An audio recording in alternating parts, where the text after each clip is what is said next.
توتمه دا جشنا مامۆستەیان ئا جیهانیە ئەڤ ڕۆژ لە گۆری پێشنیارا یونسکۆ یا کود ساڵا 1966 دا لەسەر ڕەوشە مامۆستەیان و سازکردنا قادên پەروەردەهێ و karên xebatên wan destnîşan dike hatkirin.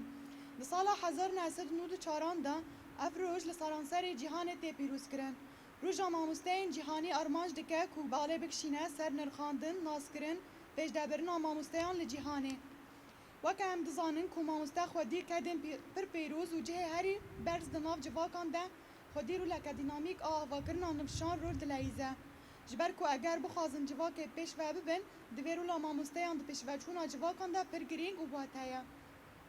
Ji ber danûstandina mamosteyan bi beşa herî paqij û buhara ye. Ew jî kezebên civakê ye, zarokên ku weke kaniyan zelal û paqijin, tiştên duwan de têda çandin, ji hêla mamosteyên van herdem û bêdawî ji wan re dimînin. Mamoste civakê ji tarîtiyê digihîne ronahiyê, ango mamoste pirê di navbera niha û pêşerojê de digihîne hev. Mamoste mirovekî mezin e ku jiyana xwe ji bo avakirina nivşan xerc dike. Ronahiya zanist û şaristaniyê di destê xwe de hildigire û ber bi vê welatî ve bi pêş dikeve û mamoste jî mîna mûmekê ye ku dişewite da ku rêya nivşan ronî bike ya welat ava bike û ber bi bilindbûn û rûmetê ve bi pêş bixe. Mamoste çi xasî mexelat bike jî em nikarin wê diyariyê li wê vegerînin. Em weke yekîtiya mamosteyên Efrîn Şehba cejna mamosteyan a cîhanî li tevahî mamosteyên cîhanê pîroz dikin.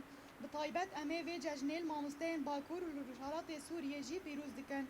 Bangewaziya me ji UNESCO û netewên yekbûyî re heye ku dewleta Tirkiye û çeteyên girêdayî wê êrişên xwe li ser Bakur û Rojhilata Sûriyê bide seknandin û dibistanan û qadên zanistî nekin armanc û dawiyê li dagirkeriya Tirkiye bîne.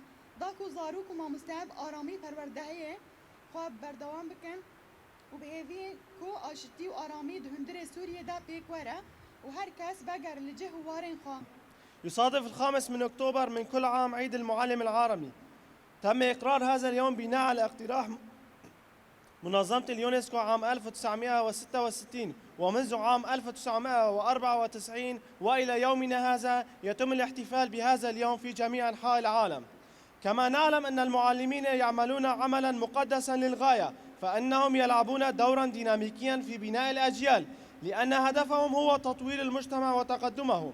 فإن دور المعلمين في تنمية المجتمع مهم للغاية بسبب تواصل المعلمين مع أنقى وأغلى جزء في المجتمع، فإن معاملتهم مع فلذات أكباد مجتمع الأطفال ما يزرعه المعلمون في نفوسهم يبقى لهم إلى الأبد. كما وأن المعلمون أو المعلم ينقل المجتمع من الظلام إلى النور، وهو الجسر الذي يربط بين الحاضر والمستقبل. المعلم شخص عظيم يقضي حياته في بناء الأجيال ويحمل في يده نور العلم والحضارة، والمعلم كالشمعة التي تحترق لتضيء طريق الأجيال. نحن كاتحاد المعلمين في عفرين والشهباء نهنئ ونبارك جميع معلمي العالم بهذه المناسبة ونخص بالذكر معلمي شمال وشرق سوريا.